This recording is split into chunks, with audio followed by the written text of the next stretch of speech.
Për te suksesit profesional, sot, si që thash dhe në vetë hapje, kam përshtypje që për herë të parë do kemi rastin që ta njohim atë vajzën e vogël me ëndra të mëdha, atë profesioniste e cila theu shumë para gjykime, një regjisore e cila erdhi si rezultati gjeneratës së parë të regjisoreve shqiptare në vendin tonë. Do të flasim për rukëtimin e saj profesional, por edhe gjithçka tjetër që e ka ndërtuar dhe ka bërë që të jetë Afërdita Nuhi. Afërdita, kënaqësi të kemi sot në Prizma, është vërtet shumë kënaqësi. Pas ca tentativave, më në fund po të shoh të ulur këtu dhe jam shumë e lumtur. Faleminderit ty shumë për ftesën. Ndihem shumë mirënjohëse që jam këtu për te. Unë në fakt ndihem shumë e lumtur që të kam sot. Në vetë hapje, Afërdita, unë e përmenda që je nga personazhet e rralla që shumë pak të kemi parë në intervista dhe ndoshta edhe kur fare nuk e folur për te punës, për te angazhimeve, shfaqjeve, kështu me radhë. Për që unë të falenderoj shumë që këtë herë na edhe mundësin të njohim në krejt ngjyrat e tua, sepse unë e di që je person shumë dimensional dhe interesant për të ndarë historinë e jetës tënde sot me ne. Kënaqësi, ta shohim çfarë do themi. Ne zakonisht e nisim me fëmijërinë, sepse duam gjithmonë të ftuarit tanë t'i kthejmë në identitet, ndoshta t'i kthejmë në nostalgji, në kujtime të cilat shumë shpesh ngelen në harresë dhe duhet vi një moment që të kujtojmë se nga vim, si ka nisur gjithçka për ne. Ne kemi ca fotografi shumë të bukura ku do ta shohim Afërditën bebe të vogël dhe të na flasësh pak për fëmijërinë tënde, si e kujton ti, cilat janë ato kujtime të këtu vetëm sytë e kaltër po duken. Si tash. E vërtet. Afërdita, si ka qenë fëmijëria për ty dhe cilat janë kujtime që i mban gjithmonë me vete? Dëgjoj, domethënë për periudhën e fëmijërisë time të hershme, unë nuk mbaj me në gjë. Domethënë nuk e di, ndoshta truri më ka postu disa gjëra në disa foldere që nuk mund t'i hap fare edhe nuk e di se ç'a mund të them. Unë mbaj shumë pak, domethënë mbasi sekuenca shumë vogla nga fëmijëria ime. E di që kam qenë një vajzë shumë rebele, kam qenë vajzë alfa, edhe tani jam, nuk është se kam ndryshuar diçka shumë. Kam qenë shumë feminine në dukje, por rebele në karakter edhe gjithkohës kam net me meshkuj. Do me thënë, e kam gjetë veten ma shumë në botën e meshkujve, në kuptimin e asaj transparencës që ata nuk e kanë shumë të vështirë ta fshejnë, si ne vajza që e kemi, po, absolutisht që po. Edhe ka gjithi të them. E di që më ka pëlqejt shumë arti edhe ma shumë informacione që kam nga njerëzit. Do me thënë që ke qenë kështu, gjithkohës kam qenë si kritik, gjithkohës kam kritiku njerëzit, po pse se lan këtë, po pse se bën këtë, po pse se ke bëhat punë. Do me thënë gjithkohës kam qenë sy vëzhgus. Si Big Brother i shtëpisë, kam qenë që gjithkohës kam dashur di se ku janë gjëra, qa ka për te gjërave, kam dashur të kem dokumentacion të gjitha sendeve. Interesante. Po, për te i kësaj, unë e di që ti ke një lidhje të jashtëzakonshme me kërqovën tënde, bile dhe para se të nisim emisionin të pyeta Afërdita pse nuk zhvendoseni në Shkup dhe më the jo. Gjithçka imja është andej. Më thuaj, çfarë të bën ta duash dhe të kesh një lidhje kaq të ngushtë me kërqovën? Çfarë e bën këtë vend kaq të veçantë për ty dhe çfarë ndan si kujtime në fëmijërinë, në rritjen tënde, në ato lojra që i keni bërë me fëmijët, me shokët e lagjës, nuk e di. Çfarë ty të kujton dhe çfarë të lidh më shumë ti me kërqovën që nuk shkëputesh dot asesi? Kërqova në vetvete nuk është që më bën ndonjë impresion të madh, them. Po vendi nga vi unë më bën impresion shumë të madh. Unë vi pi një fshati qaf, quhet, edhe aty ne kemi një vajzë monumentale. Do me thënë një vajzë shumë të re që në okupimin e qafës atër, të ati fshati, ku ka ndodhur dhe asimilimi pastaj, ajo vajza për të mbrojtur babajën e saj, do me thënë ka luftu me sërbt, edhe ka vra nuk e di se sa sërb edhe djalin e njërit nga komandantët. Edhe i ka ngrit edhe një memorium, edhe një përmendore, edhe me këtë jam shumë, do me thënë e lidhme me këtë fshat, më inspiron shumë. Ne njihemi të ati fshati si njerëz që jemi pak më agresiva, na thon pak më lor që jemi, unë vetë familja ime është pak familje që njihet si njerëz punëtor, që njihen si njerëz me kanune. Edhe kjo është ajo që mu më mban për Kërqovës, pastaj sigurisht që unë jam rrit me parimet prindërve të mi, edhe gjithkohës i kam mbajt si vat në vesh. Në Kërqovë edhe në periudhën që unë mbaj mend, ne kemi kalu një fëmijëri jo shumë të lehtë, kemi pas një fëmijëri shumë të vështirë, prandaj ta kam dërguar edhe atë foton ku jemi ne 4 fëmijë, kryesisht kemi qenë 5, po njëra nga motrat ka ndru jetë, këto janë 2 vëllezërit e mi edhe motra ime e madhe, edhe këto janë shtylla e familjes sonë, sidomos dy vëllezërit e mi, që ne në fazën më të vështirë të jetës tonë, ato dy kanë qenë si shtigje edhe si disa murna të vegjël, por me peshë shumë më dhaja, që na kanë nxjerrë nga kriza, me shumë vështirësi, po edhe kanë qenë atë shumë të vogël edhe kanë sakrifikuar atë shumë për jetën e vetes, sa që tash jam shumë krenare për ata, jam proud sister, do thoja edhe pse kanë vazhdu jetët e tyre në vendet ndryshme. Çfarë të emocionon, derisa po flet për ta, se po shoh që je pak e emocionuar në këtë segment. Është sakrifica ajo që kujtohet që i kujton ata? Është sakrifica edhe dashamirësia, edhe ajo që ne kemi, edhe jemi përpjek, edhe kemi bë për hir prindërve ta, për hir të asaj që ne kemi kalu, një kohë shumë vështirë, me shumë tragjedi, me shumë punë, me shumë kriza financiare. Edhe thash që për pos prindve që kanë qenë shtylla bazamenti i shtëpisë tonë, ato dy janë bë shtyllat edhe më kryesore, edhe pse na vajza gjithkohës po kemi qenë aty, por që sa mundemi ne ndihmojmë si krah, kupton? Ato dy aq të vogël domethënë kanë sakrifikuar gjithçka, edhe tani shqyr Zotit janë atje ku janë, i kanë rrit standardet e jetës së tyre, i kanë familjet e vogla atyre, edhe unë jam shumë e lumtur, por që nuk e di, domethënë nëse nuk do ishin ata, do kishin shumë e vështirë jeta. E bukur kjo pjesë. Të mungojnë Afërdita, edhe pse sigurisht po thua që kanë shkuar për një jetë më të mirë, kanë krijuar familjet e tyre, do kishe dashur që ti kesh afër? Deri në një moment them ndonjëherë të kaplon ajo nostalgjia, të kaplon ajo reminiscencat që ty të kujtohen ca gjëra, edhe ndoshta mungojnë për faktin që ne deri kur filluam të formuar apo të kanalizohemi në jetët tona, ne nuk patëm mundësi që ndronim atë shumë bashkë sepse na shpërndanin punën.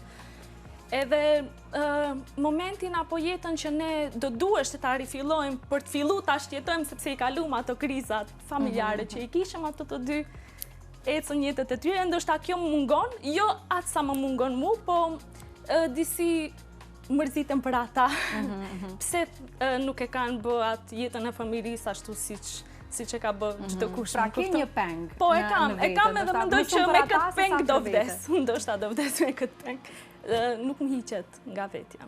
Ndoshta duhet bësh paqe me veten në këtë pikë. Thjesht ta kuptosh që kanë përgjegjjet e tyre, ndoshta për një jetë më të mirë për fëmijët e tyre. Absolutisht. Sepse natyra sakrifikuese kur ke një natyrë sakrifikuese, ajo të përcjell gjithmonë. Besoj ata tash mendojnë për fëmijët e tyre dhe jo rastisht kanë bërë këto zgjedhje. Jo, unë nuk kam peng pse ata nuk janë këtu. Thash, unë kam peng vetëm për familjen e tyre që disi u avullua pa e prekur ata aq mirë, siç e prekën gjithë fëmijët e tjerë, por që jo, absolutisht që nuk jam, nuk ndihem edhe nuk jam pishman, do thoja që edhe pse nëse do isha, nuk është se unë do kisha ndiku, unë kam qenë njëra prej atyre që gjithkohës u kam thënë që ju duhet shikoni jetët tuaja, një jetë më të mirë, meqense ky vend nuk na ofron diçka më shumë. Edhe unë jam më shumë i njohur se që ata janë si janë sot, i kanë karakteret e atyre, janë pjek, janë burra ndej, kanë vajza të vogla që janë shumë të mira, kanë partnere shumë të mira edhe kjo është lumturia, jetës. Shumë e vërtetë. E përmende që je rritur në një familje me kanon, me parime, si ka qenë për ty dhe për motrën, si dy vajza të familjes, të rriteshit me këto parime, të rriteshit ndoshta ndonjëherë edhe në rregulla pak më strikte, si e ke parë më shumë si avantazh ose ka parë ndoshta ka pasur momente rrugës që i ke parë shpesh edhe si disavantazh, ndoshta nuk e mund të bësh zgjedhjet e tua komplet absolute tua, duke u ndikuar ndoshta pak a shumë edhe nga ajo se çfarë do mendojnë prindrit ose të kërkosh aprovim nga ata. Dëgjoj, deri në një moshë kam pasur disavantazh normalisht, se thosha pse edhe ne nuk mundemi kështu ta bëjmë, pse edhe ne nuk mundemi të jemi full të lira siç janë gjithë njerëzit, e kupton se ti shef edhe në familje njerëz që janë shumë të lirë, por neve edhe punët na mbysin, sepse unë jam rrit të thashë, ne jemi rrit me shumë vështirësi edhe unë kam bë punë edhe burrash. Më kupton në sensin shtëpi, jemi marrë me blegtori, me gjana dhe ne gjithkohës kemi qenë përfshim, kupton aty. Te bari do shkojmë, kupton se jemi mësu. Po pastaj, domethënë në një kohë që unë u futa në fakultet, e shihja si avantazh, sepse unë isha shumë mendoj unë, edhe si më shihnin tjerit, unë isha shumë ma e pjekët se Më e përgatitur? Po, se të tjerët. Edhe isha shumë e përgatitur për jetën, kisha formuat unin e im, karakterin e im luftarak, do më thënë di ati bëj kretë punët, në skenë nuk ma bënd të si një pët, në këpëton kur thoshin që do e bëjmë kështu skenë, në një disha kretë punët. Nuk të ka frigu asgjë. Absolutisht. Edhe në fakultet, do më thënë, ka qenë ajo pjesa që unë u hapa shumë, edhe shihja që thosha, okej, nëse ne nuk do e kishim kalu këtë fazë të vështirë jetës sonë, ndoshta ne nuk do e kishim kështu si që jemi. Pastaj, unë, në krahasi me motrën time, kam qenë, si që thash, pak ma alfa karakter, edhe sikur jam përpjek që tu ik pak më shumë prindve në gjëra, kam shiku pak punët e mija, po motra ime e ka vujt disi. Pra i këti pak regullat, që regullat për atë punjan, për të ty. Unë edhe tash kam qef të ty, po ajo ka qenë sigurisht, si thonë gjithë kohës, që më të mdhenjt vujnë gjithë kohës më shumë. Paguajnë qmimet e gjeneratave të kaluara, kjo është e vërtet. Po mirë. Bukur shumë. Tani si është lidhja me motrën, Afrodita, sa unë mendoj që vajzat që kanë motra janë me fat, unë për shembull e kam vuajtur gjithmonë faktin që s'kam pas një motër, prandaj kur gjithmonë kam dëshirë t'i pyes për raportet e motrave. Prandaj po ta bëj këtë pyetje edhe ty. Sa ka ndryshuar, si është shkrir raporti juaj ndër vite dhe aktualisht sa jeni të lidhura njëra me tjetrën? Kemi pas një diferencë moshe, them drejtën, do të thënë kemi 4 vjet në mes, se kemi pasur atë motrën tjetër në mes. Po kur rritesh 4 vjet nuk është asgjë fare. Po, nuk është asgjë. Kur fillojmë ti mendojmë sende, normal si fëmijë gjithkohës më kanë thënë që ti je më e vogla dhe duhet të rish shtëpinë. Po isha atë shumë inaqore, do me thënë ças bëja vetëm ta fitoja që të shkoja me ata ose i përzija, va bëjsha lam shkret punë. Do me thënë çka kishim plane. Pastaj sigurisht që në rritja ajo u martu, kishte fëmijë edhe normalisht që pastaj lidhja bëhet shumë më afërt. Ne kemi një lidhje shumë të afërt, nuk jemi nga ato karaktere që rrim gjithkohës në telefon ose gjithkohës shkruajmë, po atë ditë që takohemi ose atë ditë që do folim telefon, i themi krejt çka kemi për të thënë. Jemi dy karaktere shumë distintas, kështu komplet të kundërta, ajo është binjake, unë vigjeresh. Edhe asnjëherë nuk jemi dakord me mendimet e njëna tjetrës, po sigurisht që gjithkohës e gjejmë absolutisht. Edhe gjithkohës e gjejmë atë mesin për qenë aty për njëna tjetrën, ajo i ka edhe 3 vajza. Ma ka dhënë edhe atë instiktin e parë, do të thënë, unë nuk jam 19, po instinkti i parë mendoj që gjithë ato që kanë motra dhe kanë fëmijët e parë, do të thënë instiktin më njëherë në mënyrë shumë që ti nuk e imagjinon dot më njëherë ta përcjellë ty dhe ta jep atë instiktin që edhe ti ta përjetosh si ndjesi, se si mund të jetë, domethënë trisë është shumë interesant. Po nuk thuhet kot që tezja është nëna e dytë, prandaj ky instinkt nuk duket që ekziston ashtu prej në lindje, prej kur vim në këtë jetë, është. Po, edhe është diçka shumë e çuditshme sepse vajzat e asaj domethënë atë shumë janë të lidhur me mua, saqë kur jam unë edhe ajo, asnjëherë se dëgjojnë atë gjithkohë son dita çata. Është shumë interesant. Shumë e bukur. Afrodita përmende e studimeve, por unë e di që para studimeve tua ti ke pasur dëshirë ëndra për mjekësi. Bile ke pasur plane që të largohesh nga Maqedonia drejt Gjermanisë. Më thuaj si ndodhi që bëre këtë kthes dhe çfarë të tërhoqi drejt mjekësisë? Domethënë një vajzë e lindur për të qenë artiste, domethënë, që synonte mjekësinë. Çfarë ndodhi në këtë fazë të jetës tënde? Dëgjoj, kjo ka qenë më shumë e imponuar. Unë kam qenë vajzë që jam rrit aty në Kreshqi me vajza që u bëjsha emisione, modele, ças bëjsha koncerte, filma bëjsha.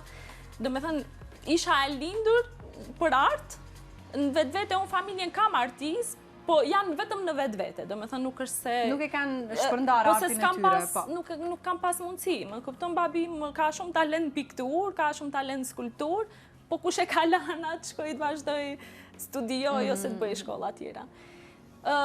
Unë realisht në shkollën e mesme e nisa duke u shkrujt në drejtimin e përgjithshëm. Edhe vetëm ku kam marrë vesh që unë jam mjekësi. Edhe si doli kjo ishte nana ime, që i kishtë thirrë një familjari tim që ishte profesor edhe i kishtë thanë që jo, ti do janë zjerës, sa asaj ma mirë është ketë, ajo pimallit vetë që ka dash tjetë mjeke. Nuk e di pse krejt nënat e kanë këtë dëshirë. Edhe unë edhe motës, me ka probleme kam pas edhe unë me nënën. Nuk ka, më duket një nën shqiptare që nuk e ka ëndër të shpirti që të fëmia, vajza, djalit i bëhet mjek. Këtë fat e ndajmë krejt ne. S'kam fat. Edhe unë për atë dola aty, kam qenë shumë nxënëse e mirë, besoj edhe ashtu më kam përkufizu. Kam qenë shumë e zoja, në praktik kam qenë shumë e zoja. Gjithkohës i kam kap gjërat parat, edhe kam punu si asistente në stomatologji 3 vjet, sepse duheshte që të bleth pak buxhet për të bërë fakultetin. Sepse kam qenë nga ato vajza që nuk kam dashur kur ta shtri dorën, sidomos duke pas parasysh familja se në çfarë periudhe më ka kalu, më kupton, më vike shumë zor që unë t'ju kërkoj tolla, më kupton që të shkoj në fakultet, se disi nuk desha ti ngushtoj edhe u thosha, okej, unë edhe vetë jam me aftë, unë mundem të punoj. Edhe kjo në vete të pavarëson, deshte ose s'deshte, edhe vetë vetiu krijohet një dëshirë që gjithmonë të punosh, t'ja dalësh vetë pjesht për të mos i vënë në siklet edhe më shumë. Në një farë forme nuk doja të bësh habar, doja të ndihmoj. Edhe mendoj që ishte një ndihmë shumë e madhe, sepse fakultetet si e dim ne që i bëjmë në Tetov ose në Shkup kushtojnë, kushtojnë banesa, gjana që duhet t'i paguaj. Sigurisht kanë harxhimet e veta që nuk janë. Edhe kështu. Pastaj për një moment caktu gjithë profesorët më thoshën që ti pse s'vazhdon art, pse s'vazhdon sport, pse kështu, po vazhdo kështu se ti je kështu. Duke pa natyrën tënde, domethënë që e ke treguar ndër vite, është mëkat që ndoshta të shkonte huq krejt kjo, edhe pse ndoshta edhe në mjeksi nuk e dyshoj që mund t'ja kishe dalë mban, por nuk e di sa do ishe përmbushur shpirtërisht sa që je sot. Si të shkëlqejnë syt kur flet për punët e tua, për shfaqjet, angazhimet. Nuk do ishta, pastaj më njëherë pasi mbarova e bëra një kurs gjermanishtes edhe kisha shumë tendencë që të shkoja atje dhe të punoja si praktikante e mjekësisë, në një farë forme të merrja dhe praktikën edhe në ndërkohë shihja të kanalizohesha në ndonjë shkollë. Po ajo nuk u bë se nuk ishin këto ligje që ne mundeshim lirisht dalim nga të kalojmë kufit, domethënë, siç është bërë tash, shumë më thjesht. Edhe nuk e di se si merrti, domethënë si lajm.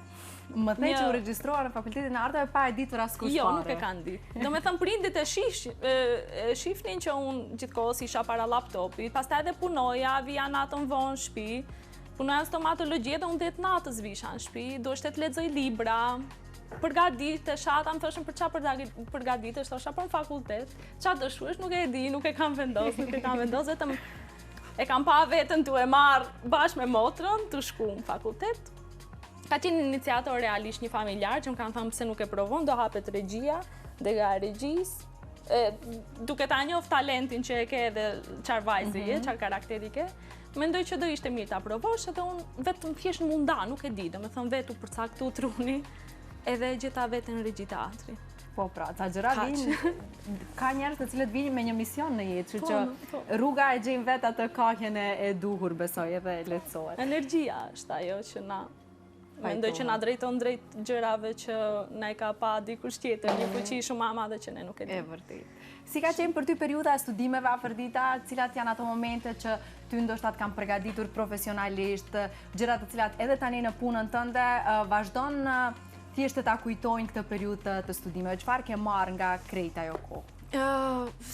Studimet i kujtoj me shumë dashuri, por me një fazë fillestare që ka qenë shumë e vështirë për mua për t'u adaptu fillimisht, sepse unë sado që isha arrit në skenë, duke ikë kështu prej familjes, andaj shkoj pak këtu te shkolla, shkoj vallëzom, gudën kështu bëja.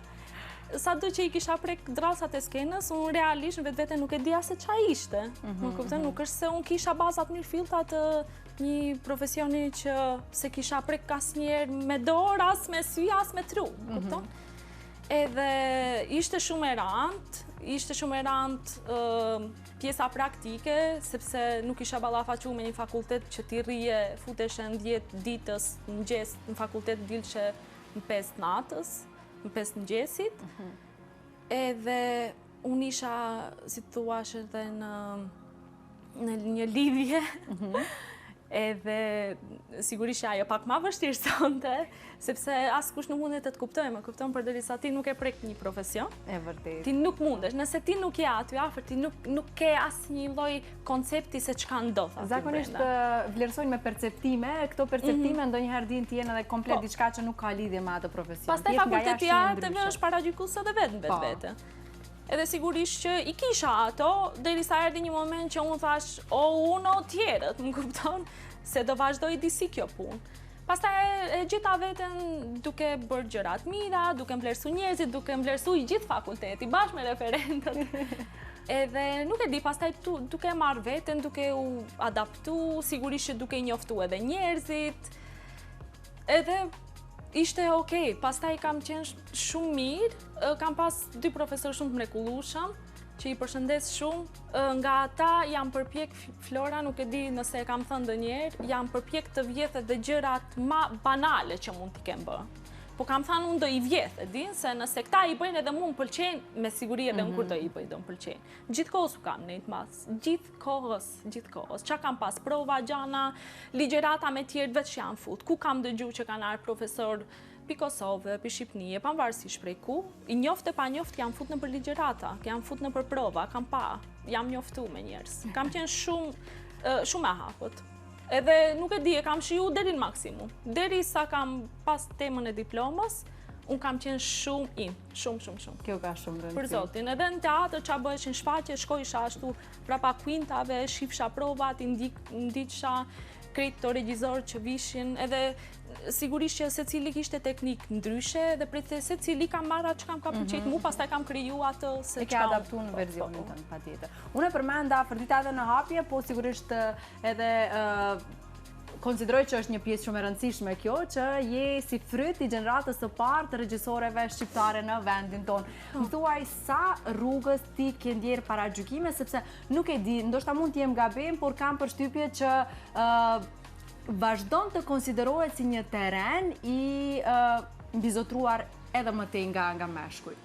Por që ju, mendoj gjenerata juaj e thyet pak këtë, dhe dëshmua që edhe gratë dhe vajzat mund t'jenë regjisore shumë të suksesshme, barabart mos të them ndoshta edhe më të mira se meshkujt. Për ti si ka qenë kjo fazë? Je ndjere para gjykuar, ndoshta edhe në rrjetin e komunitetit të artistëve, për faktin që je vajzë? Kam dëgjo, e din si është puna, të them kështu drejtën, së më ka plas fare qa mendojnë tjerët, të betohen. Fare. Kështë hapi do me thënë, së më ka interesu, asgjë së më ka interesu, nëse folet diçka ose jo, kam pas parimet e mija, kam pas drejtimin tim, e kam pas karakterin tim, që në base disa dhe më kanë thanë që po shif bënu pak ma këshu, po reva shpinën, se do fitosh ma shumë, oke, kam thanë unë nuk du të përfitoj ma shumë. Me kaqë sa jam, unë jam oke, unë sigurisht që vetën time do mundohem ta qojnë lartë e ma lartë, po me atë që du, nuk kam nuk kam nevojë të bëj kompromise me askët.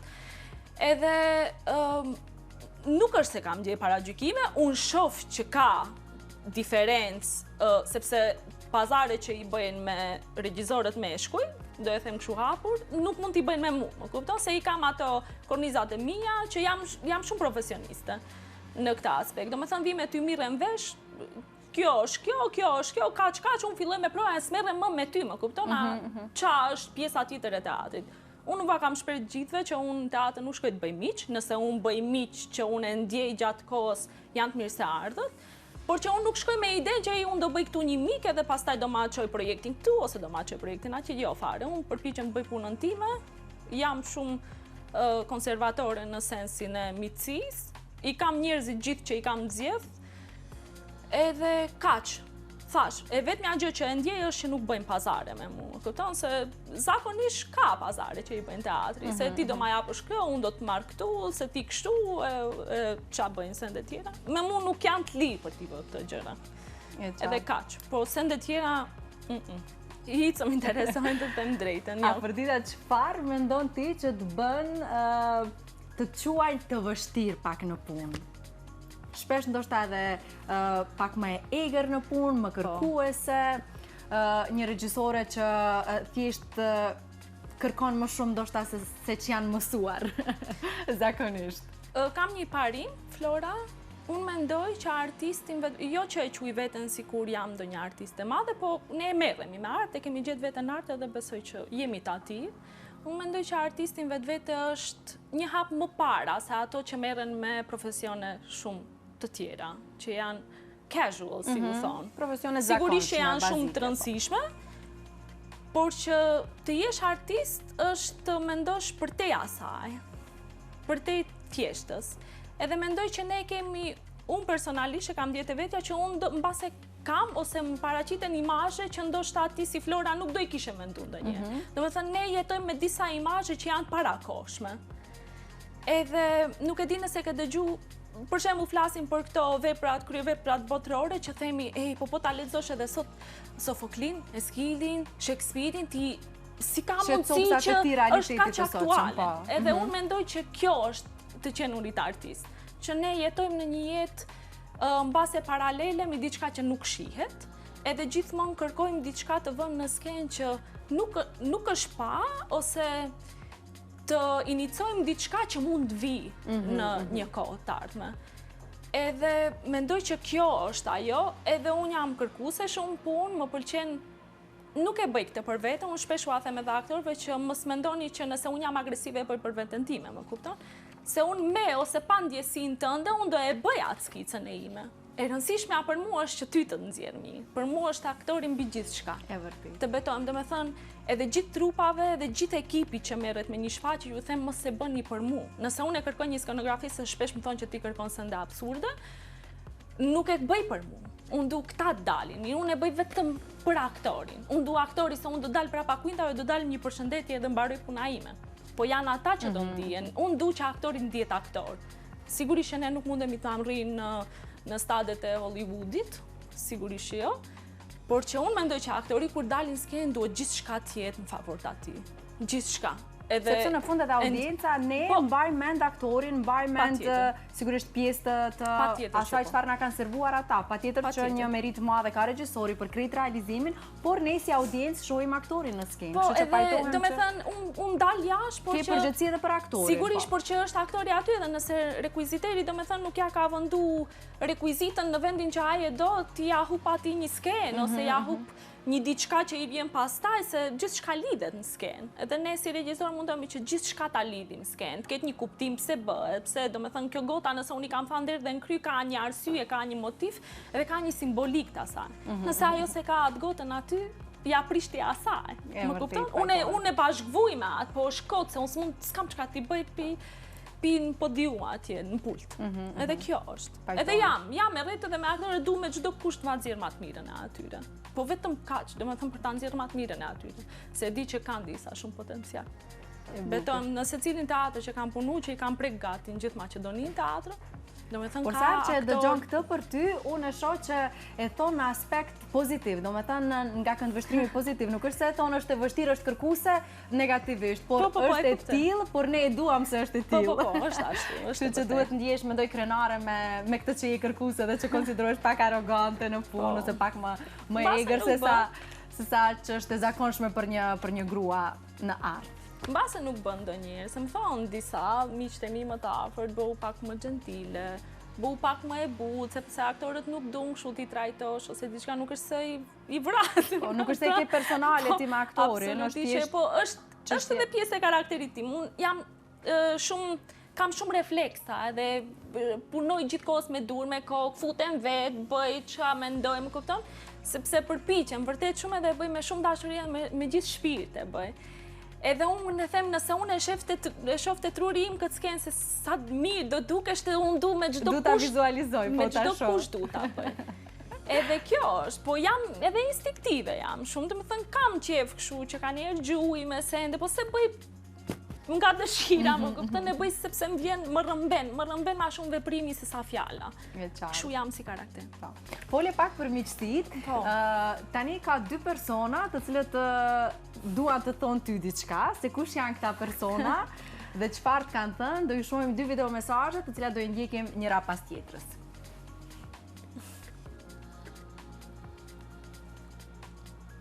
Përshëndetje Flora.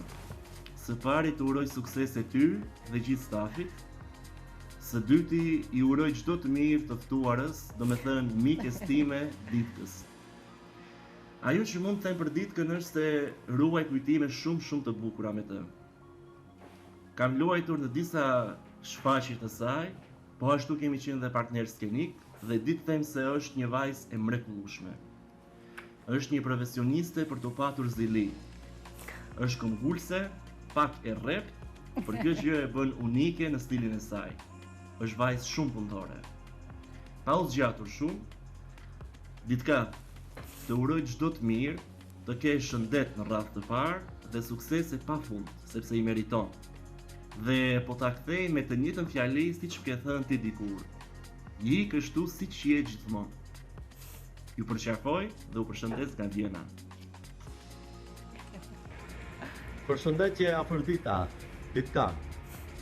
Me Ditkën jemi familje, shuri, jemi miq shumë të mirë dhe në profesion koleg. Dhe janë këto 3 elementet cilat na kanë afruar dhe krijuar një afërsi shumë të mbushme mes neve tjetër.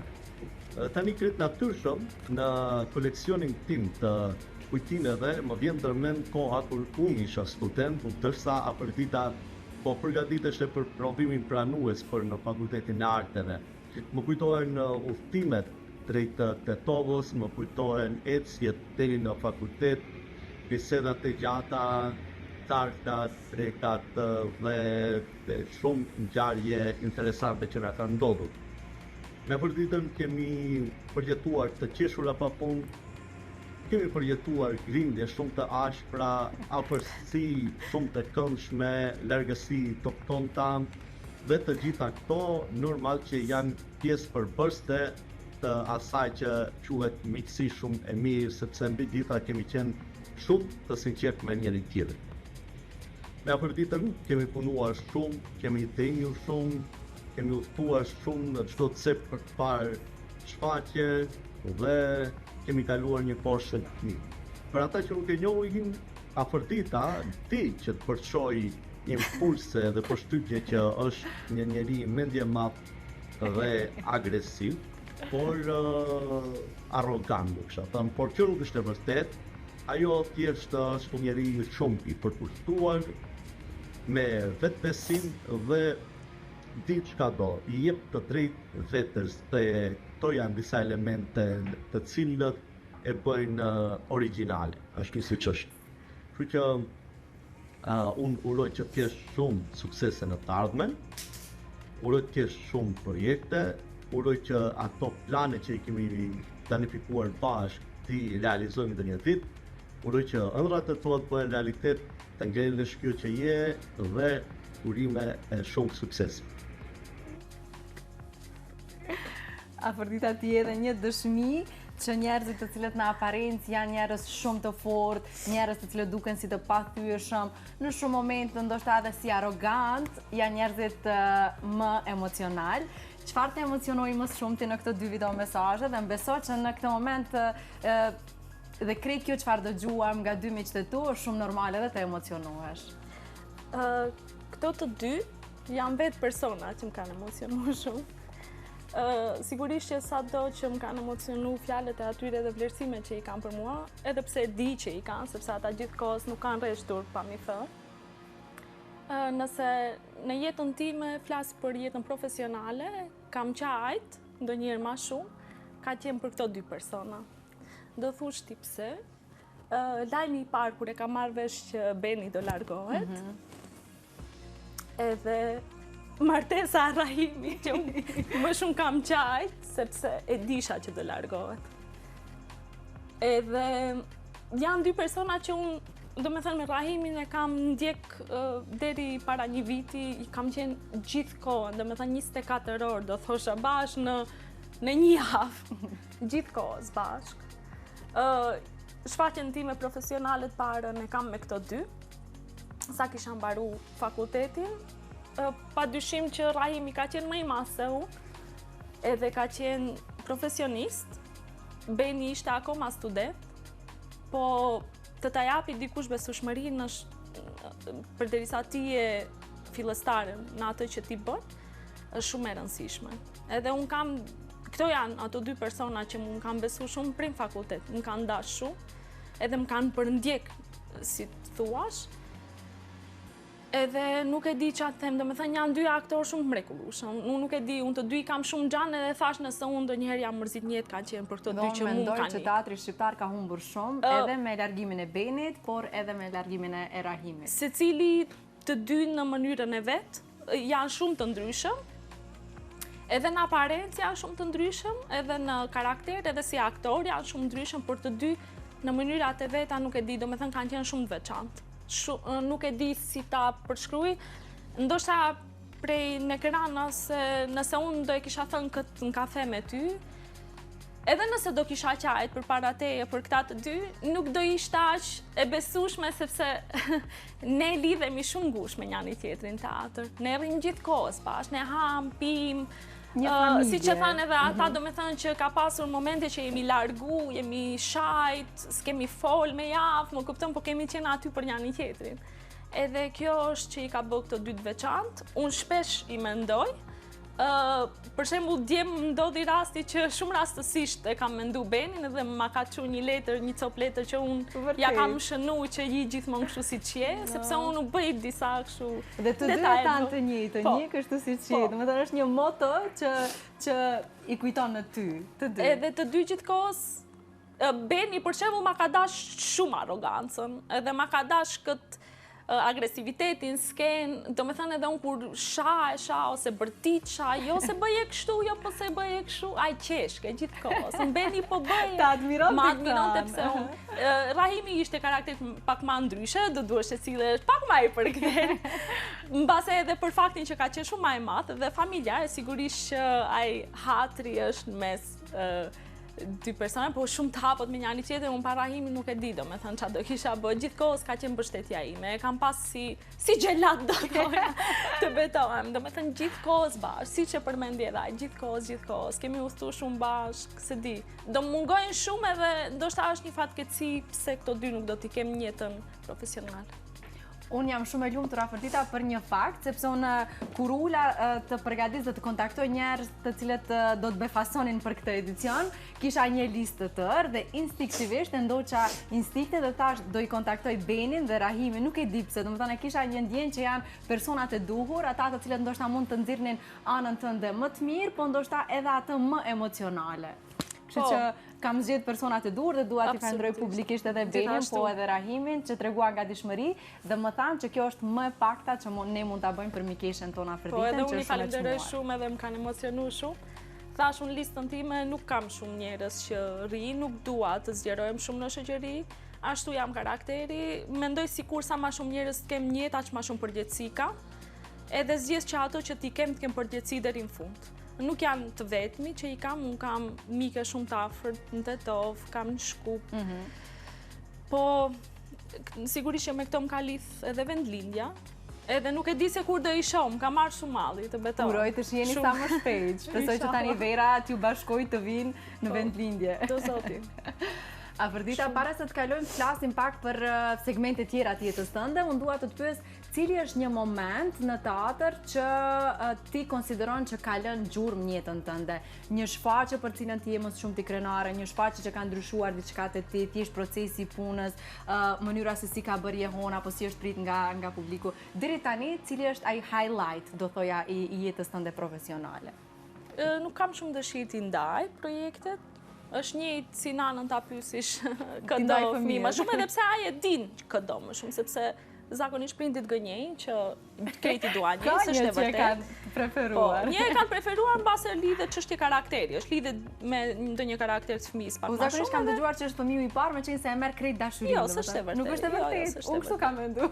Jo, unë e them publikisht dhe prindit e mi e thonë shumë hapur që janë shumë më shumë të lidhë me mua, se unë me të dy jam shumë më afër. Okej. Në sensin që e gjej karakterin e atyre e gjejnë te unë shumë. Edhe me babin tim jemi të njëjtë, pothuajse gati të njëjtë, edhe me nanën time di unë ta ngushëlloj në një formë shumë më mirë. Edhe e gjejnë atë si skren kanë, po.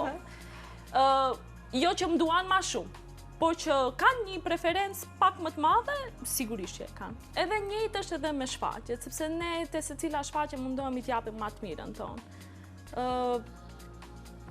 Tash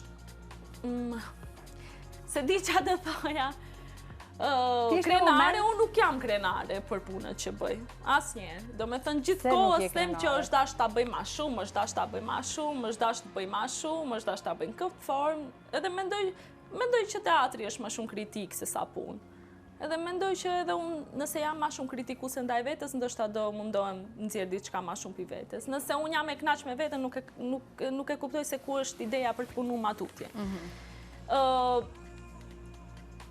Unë kam pas një shfaqje profesionale, do me thënë parën që e kam bë me Rahimin, me Benin edhe Erion në Kërçov, po ka qenë shumë lokale, do me thënë shfaqje lokale dhe nuk është se mori një buj shumë të madhe në sensin që e nxorrëm jashtë Kërçove ose diçka. Ishte momentale, me buxhete shumë të vogla që ne hajde të bëjmë diçka për vendin tonë, më kupton, por që morri një oho në Kërçov dhe u bë shumë buj. Pastaj shfaqjen tjetër, kjo mund të ketë qenë ajo ballafaqimi i parë imi që të punoja me një profesioniste.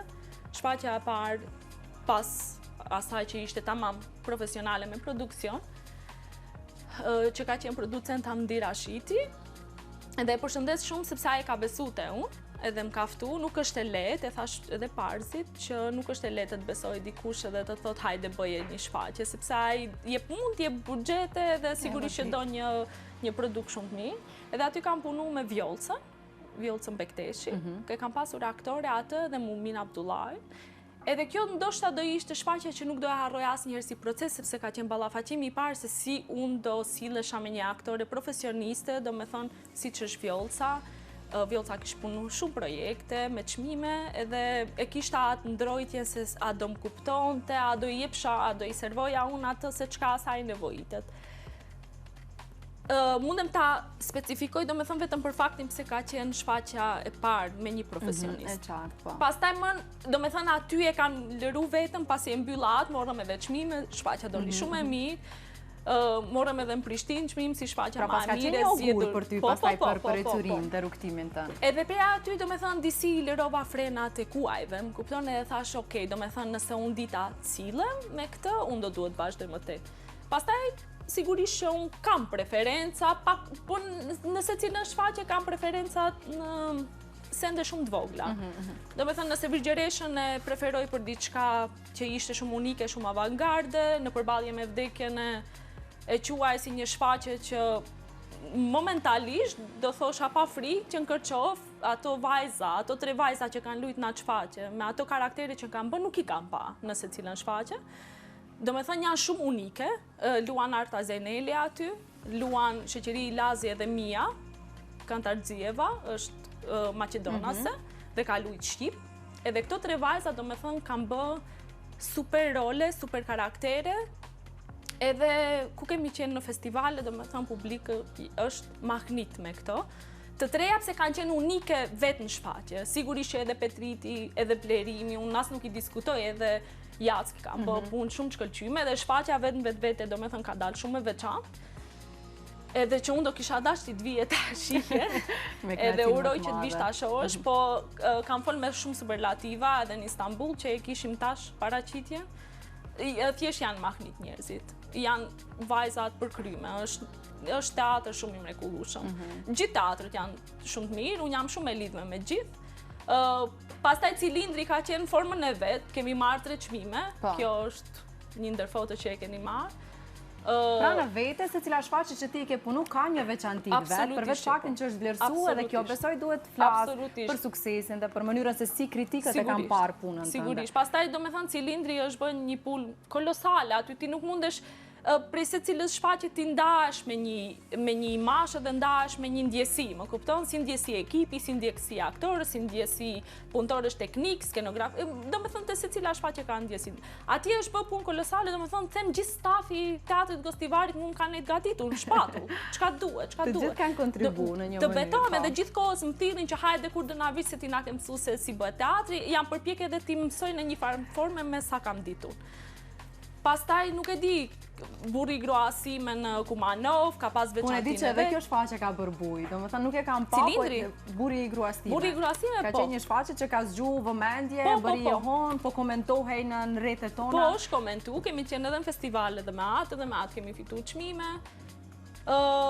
Se ti, gjitha punët që kam bë, në një farë forme unë jam mirënjohës dhe aktorëve dhe trupave teatrale, sepse nëse ti sa dush mundohet për cilësh diçka, nëse ato nuk e marrin dhe nuk e duan edhe nuk të pranojnë, është shumë e kotë. Nuk e di çfarë përmenda pi shfaqjeve, sepse kam ma shumë shfaqje.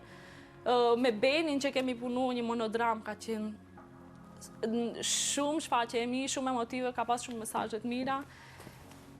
Edhe kështu ndonjëherë s'është mundësia ti nxjerrim këtë shfaqjet jashtë në për festivale, po kaq na mundsojnë, pastaj duhen edhe buxhete, gjana që i nevojtë shfaqjet. Ne mundohemi që këto tema ti diskutojmë shpesh, t'ju japim hapësirën e nevojshme mediatike, por që një gjë jam shumë e sigurt Afrodita, është që pas ke pas nevojë të vish në një studio, flasësh kaq bukur.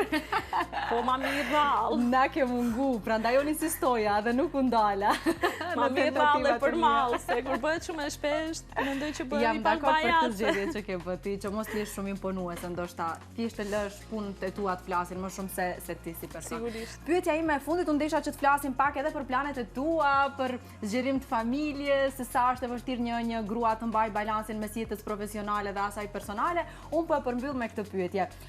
Kur mbyllen perdet e një shfaqje në teatr, me çfarë dëshiron që të mbaj mend publiku shqiptar gjithmonë ty, Afrodita?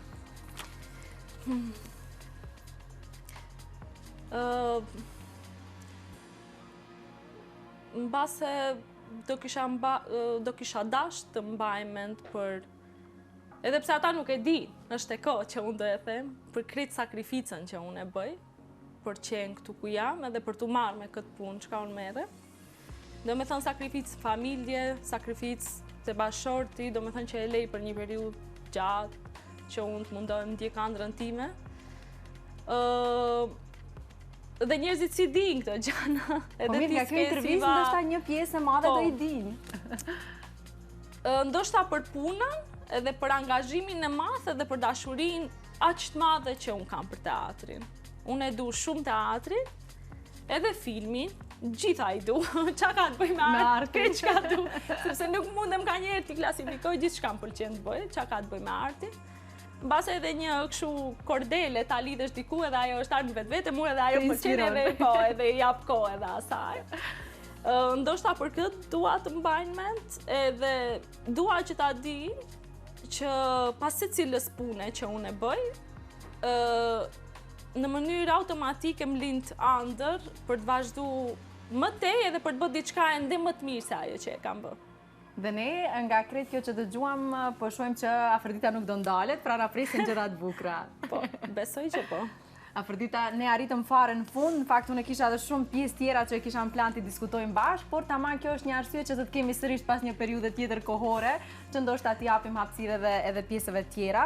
Unë thash në fillim ti je një grua shumë dimensionale, prandaj ishte shumë kënaqësi që patëm rastin të njoftohemi në copëza dhe në etapa të ndryshme të jetës tënde dhe krejt rrugtimit tënd, krejt ajo që të ka formu dhe krejt ajo që jeti sot. Faleminderit shumë për këtë mundësi. Ishte vërtet shumë, po shumë kënaqësi e madhe. Faleminderit gjithashtu dhe faleminderit juve që na jep me mundësi të shprehim sado qoftë to copëzat vogla tjetës, por që na i bëni të mundur t'i di njerëzit e tjerë, pse jo? Për ne është shumë kënaqësi. Ose edhe t'inspirohen, pse jo? Patjetër, ky është dhe qëllimi. Faleminderit shumë. Faleminderit. Dashur miq, pas kësaj bisede kaq të bukur, të ngrohtë, ndoshta pak më ndryshe se që jemi mësuar të flasim gjithmonë me regjisorët dhe me aktorët, ku gjithmonë në fokus kemi vetëm projektet e tyre. Në fund të ditës edhe ata janë njerëz, edhe ata janë njëjtë si ne dhe sigurisht kanë një histori, po edhe sakrifica të cilat i kalojnë rrugës për të arritur ëndrrën e tyre. Unë me kaq e përmbyll këtë epizod të Prizma, duke falendruar si gjithmonë edhe sot Brendin Mango për veshjet e mia, ndërkaq ne ritakohemi sërish nga e hëna në terminin e rregull. Deri atëherë, paçi një fundjavë të bukur e të mbar. Mirëmbëjtje.